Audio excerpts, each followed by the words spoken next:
Hello students. आज मैं आपको 1947 के पहले के भारत में लेकर जाना चाहती हूँ। आप जानते हैं 1947 के पहले भारत अंग्रेज़ों का गुलाम था, यानी कि हमारे देश पर अंग्रेज़ों की हुकूमत थी और ब्रिटिशर्स से आज़ादी पाने के लिए कई नेता अपने अपने तरीके से आंदोलन कर रहे थे। उनमें से कुछ लोग नरम दल के थे तो कुछ गरम दल के। नरम दल के नेता अंग्रेजों से शांति वार्ता के द्वारा उन्हें अपने देश से बाहर भेजना चाहते थे, लेकिन गरम दल के नेता चाहते थे कि अंग्रेजों को डराकर, उन्हें आतंकित कर, उनसे लड़कर उन्हें यहाँ से भगाया जाए। इन नेताओं को क्रांतिकारी कहा जाता था क्योंकि ये लोग शांति के बजाय क्रांति से देश आज़ाद कराना चाहते थे। इन्हीं क्रांतिकारी वीरों में कई लोग शहीद हुए, जिनमें से 3 क्रांतिकारियों के बारे में आपके the spring blossom class 10 general English text book के अध्याय 3 में एक पाठ दिया गया है। पाठ का नाम है सैल्यूटेशन टू द नेशन। तो चलो बच्चों, आज का पाठ स्टार्ट करते हैं। Lesson 3 salutation to the nation. Salutation to the nation का हिंदी में मीनिंग है राष्ट्र को सलाम। सैल्यूटेशन मीन्स सलाम। यह सैल्यूट वर्ब का नाउन फॉर्म है। सैल्यूट का मीनिंग होता है सलाम करना और इसका नाउन फॉर्म सैल्यूटेशन का मीनिंग हो गया सलाम और नेशन का मीनिंग राष्ट्र यानी कि देश। तो देश को सलाम या राष्ट्र को सलाम। यह कहानी उस दिन की है जिस दिन तीनों क्रांतिकारियों राजगुरु भगत सिंह सुखदेव को एक ही दिन अंग्रेजों ने फांसी की सजा दी थी। यह दिनांक 23 मार्च 1931 की बात है। इसी दिन तीनों क्रांतिकारियों को एक ही जगह लाहौर में फांसी की सजा दी गई थी। जिस तरह अंग्रेजों ने हमारे देश के लोगों पर अत्याचार किए, उसका वर्णन इस पाठ में हम पढ़ने वाले हैं। क्योंकि ये घटना 23 मार्च 1931 की है, इसलिए आज भी हम 23 मार्च को शहीद दिवस के रूप में मनाते हैं। पाठ को स्टार्ट करने से पहले मैं एक और व्यक्ति से आपका परिचय करवाती हूँ, जिसका नाम है व्लादिमीर लेनिन। व्लादिमीर लेनिन का पाठ में जिक्र आया है और भगत सिंह उनकी बायोग्राफी पढ़ रहे हैं, यानी कि भगत सिंह को लेनिन की बायोग्राफी पढ़ते हुए बताया गया है। इसलिए लेनिन के बारे में हमें जानकारी होना चाहिए कि लेनिन कौन थे। लेनिन एक रशियन क्रांतिकारी थे, रूसी क्रांतिकारी थे। रिवॉल्यूशनरी शब्द का मीनिंग होता है क्रांतिकारी। रूस, जिसे सोवियत संघ भी कहा जाता है, लेनिन के विचारों से रूस में क्रांति फैली थी। उनका मानना था कि बिना क्रांतिकारी सिद्धांतों के कोई भी आंदोलन नहीं किया जा सकता। तो भगत सिंह भी उनकी बातों का समर्थन करते थे। उन्हीं की बायोग्राफी वो पढ़ रहे थे।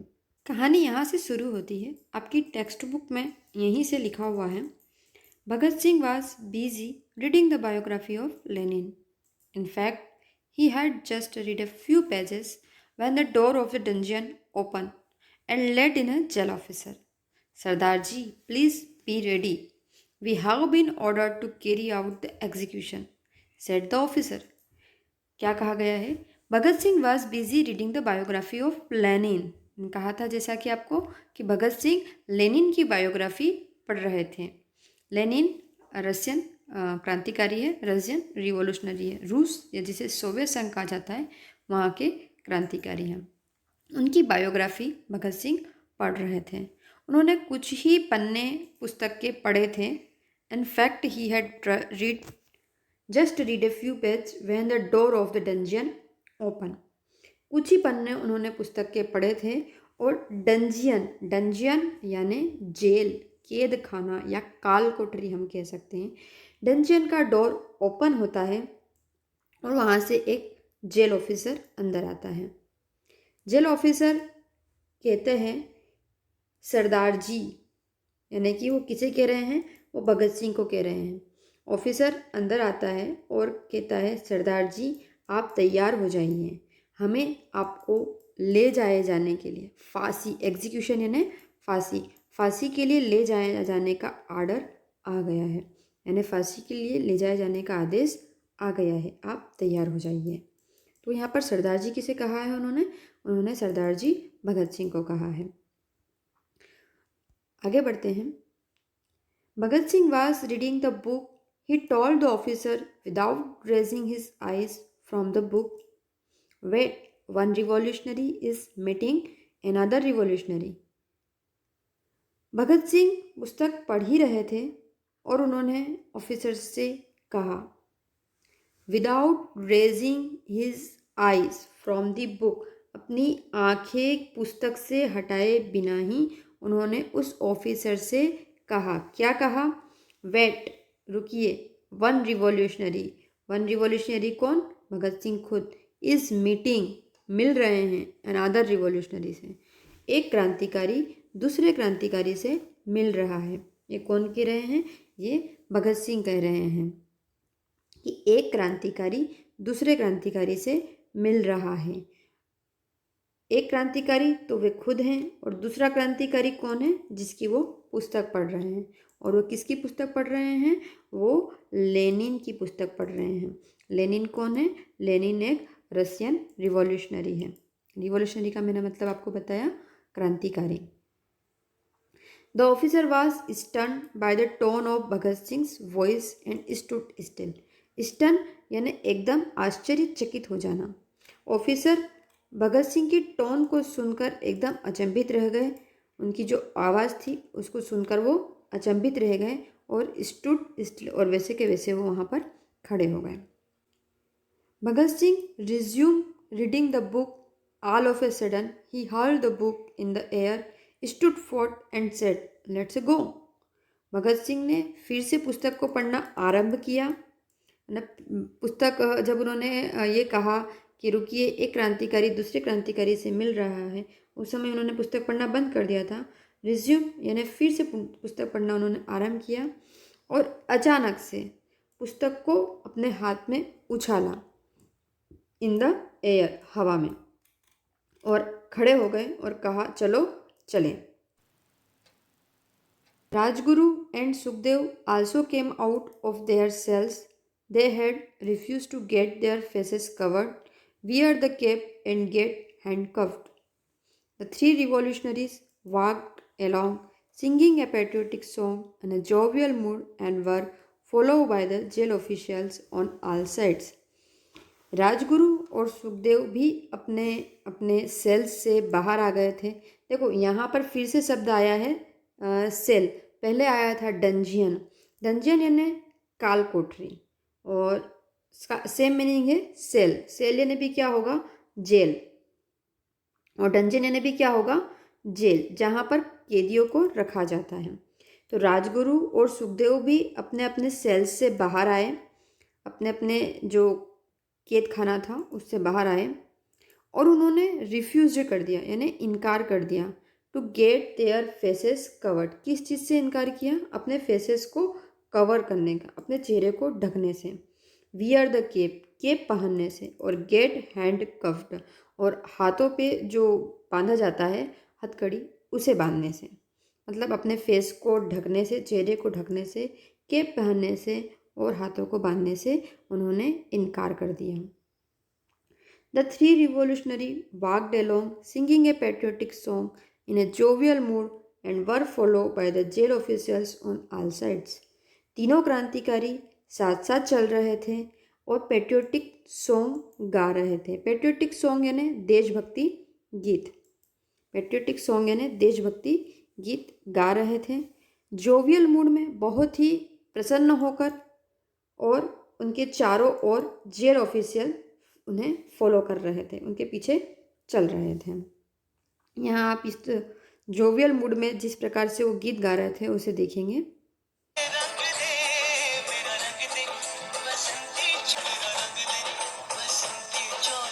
ये तो हमने जेल के अंदर की बात कर रहे थे इतनी देर से। अब हम जेल के बाहर क्या हो रहा है उसका वर्णन पढ़ते हैं। यहाँ लिखा हुआ है, a huge crowd had assembled at the gate consisting of photographers, reporters, and the public and the member of Bhagat Singh family. यानी कि बहुत सारी भीड़, हर क्राउड, बहुत सारी भीड़ असेंबल्ड, इकट्ठा हो रही थी एट द गेट पर।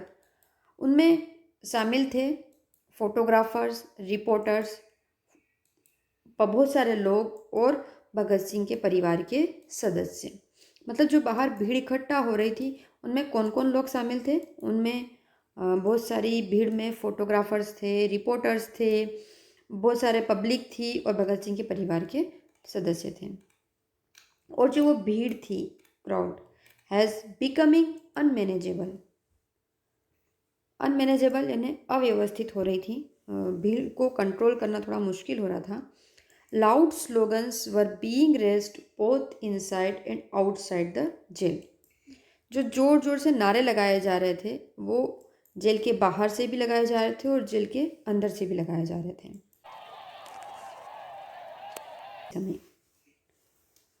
भगत सिंह के पिताजी Sardar Kishan Singh realize that the police might fire at or lathi charge the people any moment and many innocent people would die.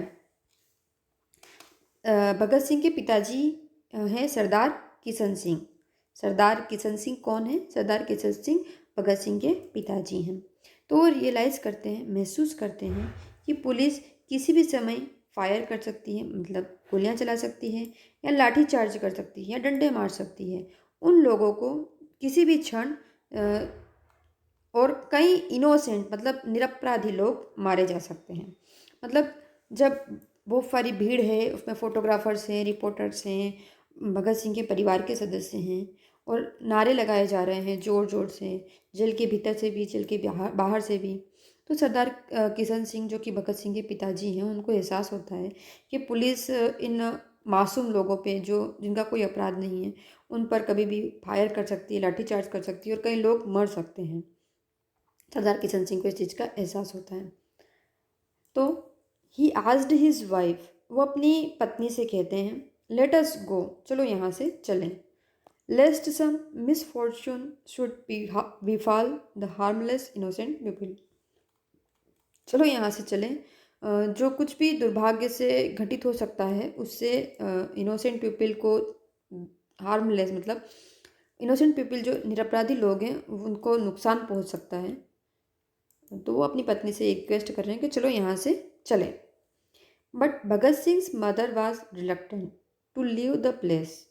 Bhagat Singh की जो माताजी हैं वो उस स्थान को छोड़ना नहीं चाहती हैं। But she had to give in to her husband's plea. पर वो अपने पति के अभिवचनों को भी मानने के लिए मजबूर है ना। तो अब आगे Sardar Kishan Singh managed to drive away the crowd a little further from the gate to avoid some untoward incident and started delivering a speech to divert their mind from the gallows.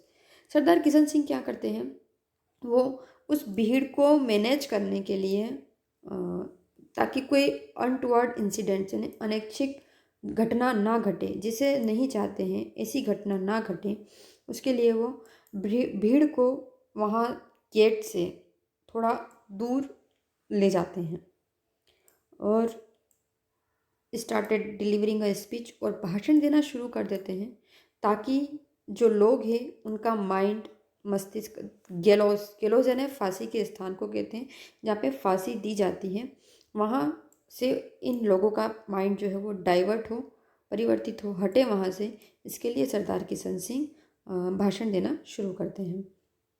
तो सरदार किशन सिंह अनटुवर्ड इंसिडेंट से बचने के लिए क्या करते हैं?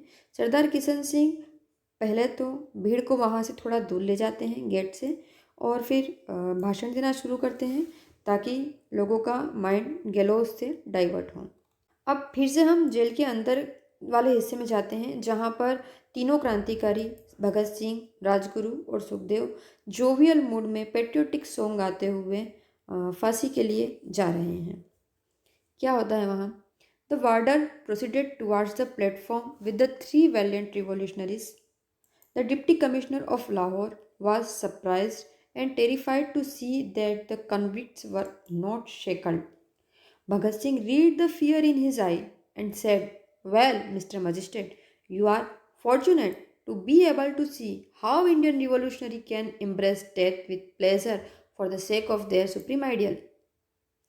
जो वार्डर थे, यानी कि जो लोग थे जो फांसी के लिए ले जाए जाने के लिए वहाँ पर मौजूद थे, वो तीनों महान क्रांतिकारियों को प्लेटफॉर्म की तरफ ले जा रहे थे। प्लेटफॉर्म यहाँ पे जहाँ, यानी कि जहाँ उनको फांसी दी जाने वाली है, उस स्थान पर वो उन्हें ले जा रहे हैं। और इतने में डिप्टी कमिश्नर जो होता है लाहौर का, लाहौर क्यों कहा गया है यहाँ पे, क्योंकि फांसी उनको लाहौर में दी गई थी। ये लाहौर अभी पाकिस्तान में है, पर चूंकि हम 1931 की बात कर रहे हैं, उस समय पाकिस्तान भारत का एक हिस्सा था, इसलिए लाहौर भारत में ही था। तो लाहौर का डिप्टी कमिश्नर है, वो सरप्राइज हैं, टेरिफाइड है, मतलब आश्चर्यचकित भी हैं और भयभीत भी हैं। टू सी दैट, यह देखकर कि जो कन्विक्ट्स हैं, कन्विक्ट्स मतलब अपराधी, वर नॉट शेकन, मतलब उनके हाथ बंधे हुए नहीं हैं। ये चीज़ देखकर लाहौर का डिप्टी कमिश्नर बहुत ही ज़्यादा सरप्राइज और टेरिफाइड है, डर गया है वो। और यही ये तीनों क्रांतिकारी चाहते थे कि इनके भीतर डर पैदा हो, भारतीयों को देखकर इनको लगे कि भारतीय कभी भी कुछ भी कर सकते हैं। अपने जन्मभूमि, अपनी मातृभूमि भारत के लिए वो अपने प्राणों का बलिदान भी करने से पीछे नहीं हटते हैं। तो भगत सिंह ने इस डर को उसकी आंखों में पढ़ लिया था। मतलब डिप्टी कमिश्नर ऑफ लाहौर जो हैं, उनके आंखों में जो डर दिख गया था भगत सिंह को, तो भगत सिंह ने उनसे कहा, वेल मिस्टर मजिस्ट्रेट, अच्छा तो mister magistrate, you are fortunate, आप बहुत ही भाग्यशाली हैं। भगत सिंह ने डिप्टी कमिश्नर से कहा कि आप बहुत ही भाग्यशाली हैं, टू बी एबल टू सी, जो ये देख पा रहे हैं कि कैसे भारतीय क्रांतिकारी मृत्यु को गले लगाते हैं।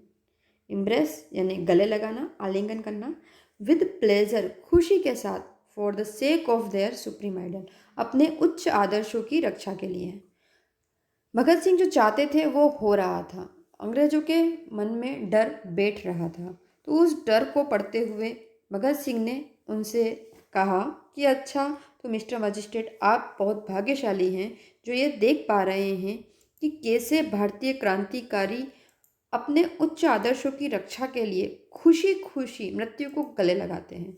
यानी कि भगत सिंह बताना चाह रहे थे अंग्रेजों को कि हम भारतीय अपने आदर्शों की रक्षा के लिए मृत्यु को भी खुशी की खुशी गले लगा सकते हैं, खुशी के साथ गले लगा सकते हैं। आगे बढ़ते हैं। Bhagat Singh along with Sukhdev and Rajguru climbed the stairs of the platform steadily and stood boldly. उनके मन में कोई डर नहीं था, फांसी दी जाने वाली थी, वो ये जानते थे, लेकिन उनके भीतर किसी प्रकार का कोई भी डर दिखाई नहीं दे रहा था। आप समझ सकते हैं, फांसी दी जा रही थी, यानी कि उनकी मृत्यु होने वाली थी, वो ये चीज़ जानते थे, और मृत्यु से तो सारे लोग डरते हैं, पर जो ये क्रांतिकारी थे उनके मन में किसी प्रकार का कोई डर नहीं था, क्योंकि वो ये जानते थे कि हम जो ये कर रहे हैं इससे अंग्रेज़ों के मन में भय पैदा होगा, वो आतंकित होंगे, और तभी भारत की जनता को भी एहसास होगा कि हम अंग्रेज़ों को डरा कर यहाँ से भगा सकते हैं। तो इस चीज़ के लिए वो अपना जीवन का बलिदान खुशी खुशी दे रहे थे, ताकि भारत की जनता भी जागे और अंग्रेज़ लोग भी डर जाएं। तो Bhagat Singh along with Sukhdev and Rajguru, Bhagat Singh Sukhdev और राजगुरु के साथ में प्लेटफॉर्म की तरफ बढ़े। क्लाइम द स्टेयर्स, स्टेयर्स मतलब सीढ़ियाँ और क्लाइम मतलब चढ़ना, तो वो सीढ़ियाँ चढ़े ऑफ द प्लेटफॉर्म की, और वहाँ पर बहादुरी के साथ खड़े हो गए बिना डर के। Bhagat Singh stood in the centre, Bhagat Singh बीच में खड़े थे, सुखदेव उनके लेफ्ट में थे और राजगुरु उनके राइट साइड में खड़े थे। बाईं तरफ सुखदेव थे और दाईं तरफ राजगुरु थे, तीनों इस प्रकार से खड़े हो गए। दे रेज्ड द स्लोगन इंकलाब जिंदाबाद, साम्राज्यवाद मुर्दाबाद, यानी कि वो स्लोगन यानी होता है नारे, वो जोर जोर से नारे लगा रहे थे। नारा क्या था? इंकलाब जिंदाबाद, साम्राज्यवाद मुर्दाबाद। तीनों क्रांतिकारी जब फांसी के लिए एकदम प्लेटफॉर्म पर पहुंच गए, वहां वो बहादुरी से खड़े हुए और तब वो ज़ोर ज़ोर से नारे लगा रहे थे, इनकलाब जिंदाबाद, साम्राज्यवाद मुर्दाबाद। मतलब ये अंग्रेज़ों से कहा जा रहा था कि इनकलाब की जीत होगी और साम्राज्यवाद की हार होगी। In a loud clear and distinct voice, बहुत ही ज़ोर से स्पष्ट शब्दों में और इतने ओजस्वी तरीके से वो इस नारे को लगा रहे थे। पुल द हैंगमैन्स रोप, उन्होंने रस्सी को, हैंगमैन्स रोप यानी कि जो वो फांसी दी जाने के लिए रस्सी है, उस रस्सी को, रोप यानी रस्सी, उस रस्सी को खींचा, उसे किस किया, ये आप देख सकते हैं यहाँ पर, उसे रस्सी को खींचकर उसे किस किया। इट एट पट इट राउंड देयर नेक्स, और उसे फिर अपने नेक यानी कि गर्दन के चारों तरफ फिट कर लिया। Bhagat Singh told the hangman, और फिर भगत सिंह ने हैंगमैन यानी कि जो फांसी देने वाला व्यक्ति है, जो फांसी देता है, जिसे हम जल्लाद कहते हैं, उसको कहा, now you may set it right if you please, अब आप इसे अपने हिसाब से सेट कर सकते हैं यदि आप चाहें। The hangman, who must have been very tough man, was moved to the core of his heart. He set the rope around the necks of the noble and brave young man with tears welling in his eyes and turned the spindle. Hangman यानी कि जल्लाद जिसे हम कहते हैं, वो बहुत ही tough यानी कि कठोर व्यक्ति होता है। उसके मन में किसी प्रकार की भावना, दया या फिर कोई चीज़ नहीं होती है, लेकिन वो इन तीनों क्रांतिकारियों को देखकर उसका भी हृदय थोड़ा सा पसीज गया। He set the rope around the necks of the noble and brave young man, उन महान बहादुर युवा व्यक्तियों के गले में उसने उस रस्सी को फिट किया। With tears wailing in his eye, उसकी आंखों में से आंसू बह रहे थे। एंड टर्न द स्पिंडल, और फिर जो स्पिंडल होता है उसे घुमा दिया। अब ये स्पिंडल क्या होता है? जब किसी को फांसी दी जाती है तो उनको एक बोर्ड पर खड़ा किया जाता है, जिसको फांसी देनी होती है उसको एक बोर्ड पर खड़ा किया जाता है, और फिर जल्लाद जो होता है वो स्पिंडल यानी कि एक खींचने का डंडा होता है, उसे वो खींच देता है, तो ये जो बोर्ड होता है वो नीचे गिर जाता है, और जो उस बोर्ड पे खड़ा हुआ है व्यक्ति वो लटक जाता है। तो जो रस्सी होती है वो रस्सी उसको ऊपर की तरफ खींच लेती है, इस तरीके से फांसी दी जाती है। तो यहाँ पर कहा गया है कि जो हैंगमैन था यानी कि फांसी देने वाला व्यक्ति था, उसने उस अपने आँखों में आंसू भरकर उस स्पिंडल को घुमाया। The board fell, and the three revolutionaries offered their homage to their motherland with their lives at 7:33 in the evening.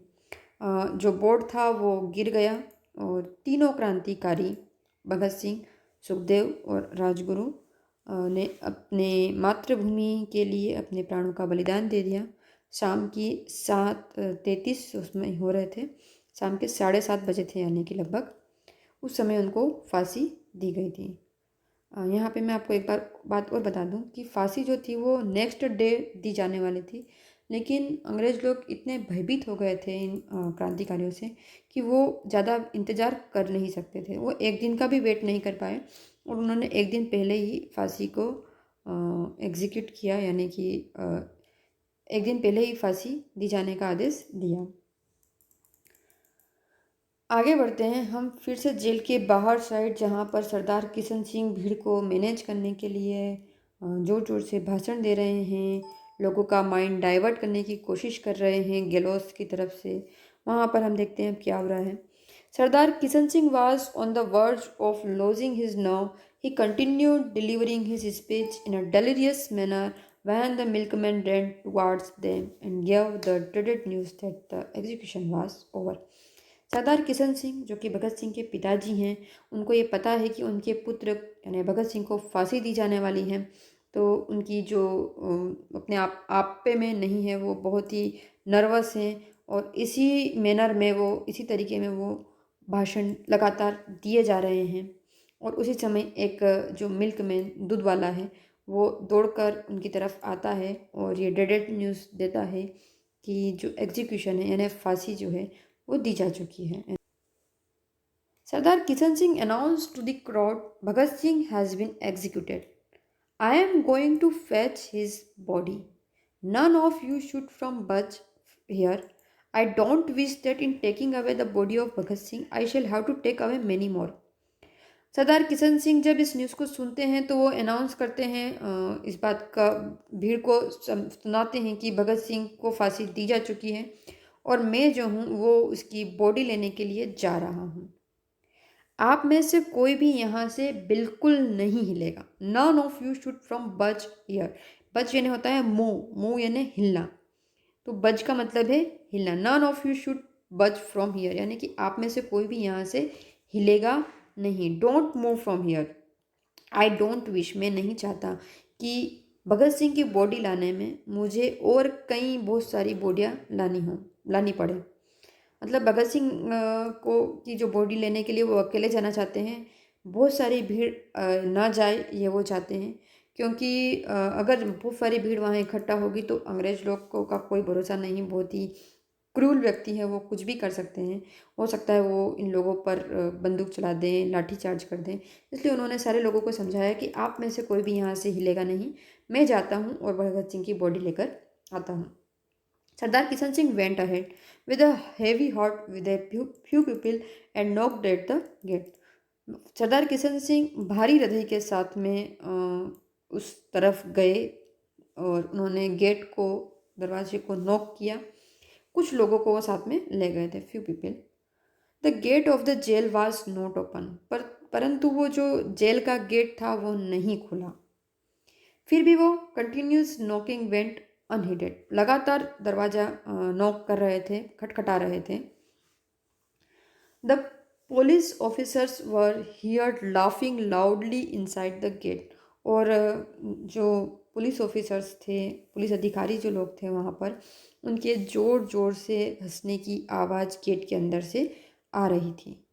ये लोग बाहर से दरवाज़ा खटखटा रहे थे लेकिन पुलिस ऑफिसर दरवाज़ा नहीं खोल रहे थे, और बल्कि कि वो अंदर ही बैठकर ज़ोर ज़ोर से हंस रहे थे। इतने में ही someone came and whispered, whisper यानी कान में धीरे से कुछ बोलना, फुसफुसाना जिसे हम कहते हैं।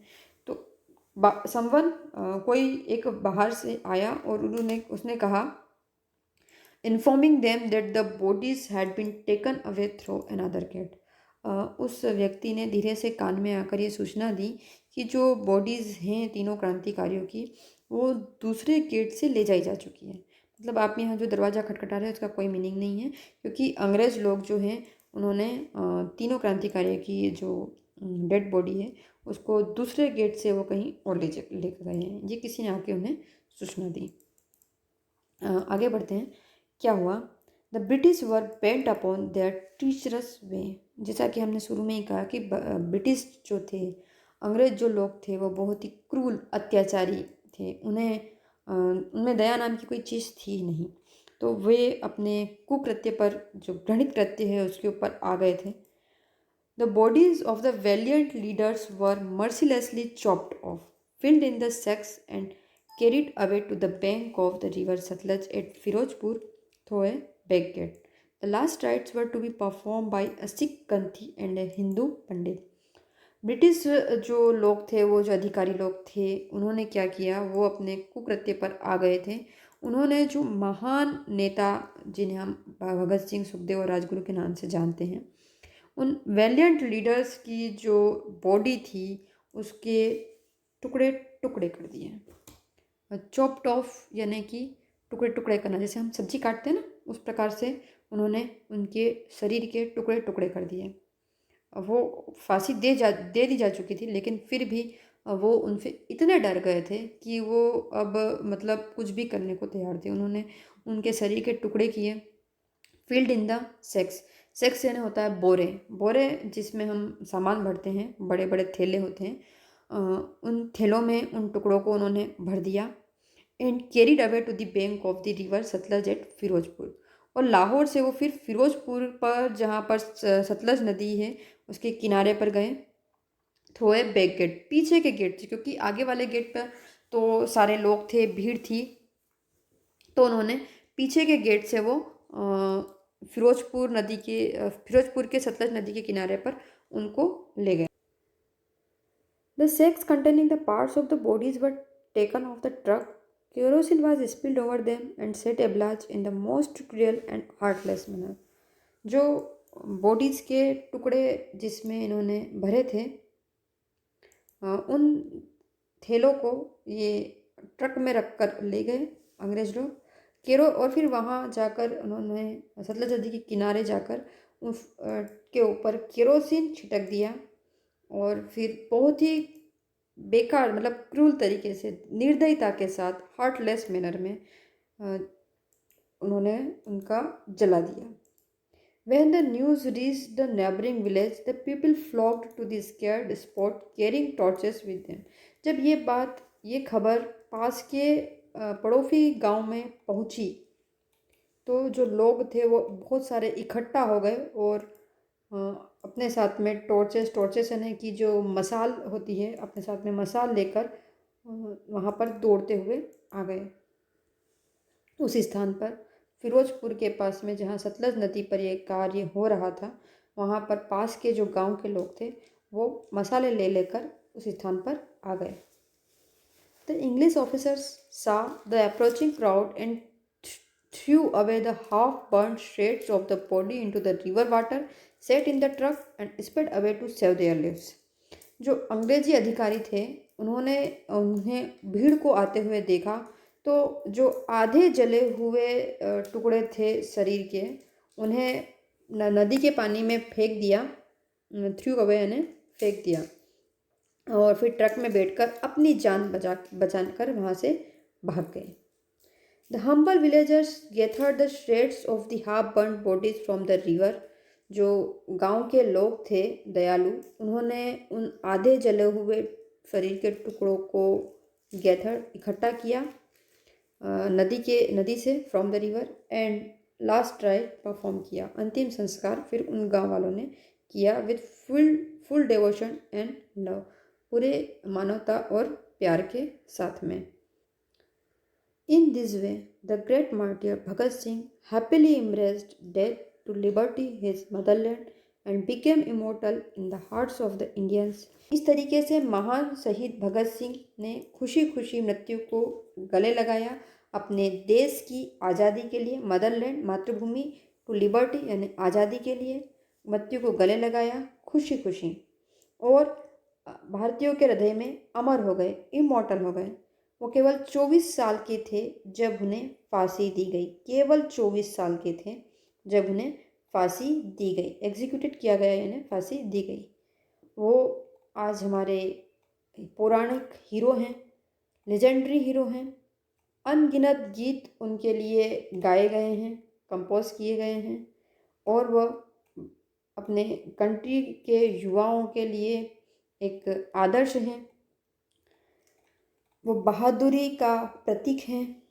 उन्होंने लोगों को, देश को, भारत को आज़ाद कराने के लिए उत्साहित किया। इस तरीके से जिस तरीके से उन्होंने फांसी को गले लगाया, खुशी खुशी वो भारत के लेजेंडरी हीरो बने, भारत के युवाओं के आदर्श बने। उनके लिए आज भी कई गीत गाए गए हैं और गाए जा रहे हैं।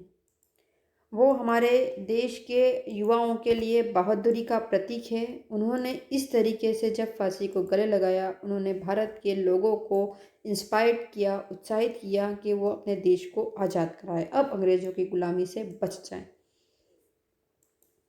Bhagat Singh is justly remembered as Shahid-e-Azam by his grateful countrymen for making the supreme sacrifice. He infused life into the youth and became their hero. It has increased our power for winning freedom for which Bhagat Singh and his comrades died, said Mahatma Gandhi. Their magnificent courage and sacrifice has been an inspiration to the youth of India, said Pandit Jawaharlal Nehru, the then president of the Indian National Congress, in his tribute. This valiant young man died so that India may live. Bhagat Singh आज भी शहीद आजम के नाम से जाने जाते हैं। ये आप याद रखें, शहीद आजम के नाम से कौन जाना जाता है? Bhagat Singh is justly remembered as a Shaheed Azam by his grateful countryman, अपने देशवासियों के द्वारा, for making the supreme sacrifice, उनका जो उच्च बलिदान था उसके कारण उनके जो देशवासी हैं हम भारतवासी हैं उनको शहीद आजम के नाम से जानते हैं। He infuse life into the youth, उन्होंने युवाओं में प्राण भर दिए। एंड बिकम देयर हीरो, और उनके हीरो बन गए। महात्मा गांधी जी उनके श्रद्धांजलि के रूप में कहते हैं कि it has increase our power for winning freedom for which Bhagat Singh and his comrades died. यह हमारे आज़ादी को प्राप्त करने की, आज़ादी को जीतने की शक्ति को बढ़ाता है, जिसके लिए भगत सिंह और उसके साथी लोग मर गए। इट हैज़ इंक्रीज्ड, इस कार्य ने हमारे आज़ादी को प्राप्त करने की जो शक्ति है उसे बढ़ाया है, जिसके लिए भगत सिंह और उसके साथी लोग मर गए। पंडित जवाहरलाल नेहरू कहते हैं, पंडित जवाहरलाल नेहरू हमारे देश के प्रथम प्रधानमंत्री, वो ये कहते हैं कि उनका जो मैग्निफिशेंट करेज है, उनका ये अति उत्साह है, उनका जो ये बलिदान है, इसने युवाओं के, भारतीय युवाओं के हृदय को उत्साहित किया है, भारतीय युवाओं को इंस्पायर किया है, ये जवाहरलाल नेहरू कहते हैं। और बाद में जब वो इंडियन नेशनल कांग्रेस के प्रेसिडेंट बने, तब उन्होंने भगत सिंह की श्रद्धांजलि में कहा, this valiant young man died, ये महान युवा लोग मर गए ताकि इंडिया में भी भारत जी सके। तो इस पार्ट में हमने तीनों क्रांतिकारियों के बारे में पढ़ा। भगत सिंह, सुखदेव, राजगुरु, किस तरह उन्होंने भारत की आज़ादी प्राप्त करने के लिए अपने प्राणों का बलिदान दिया, ताकि भारतीय लोगों के मन में उत्साह जागे और वो अंग्रेज़ों के खिलाफ आवाज़ उठाना सीखें। Thank you.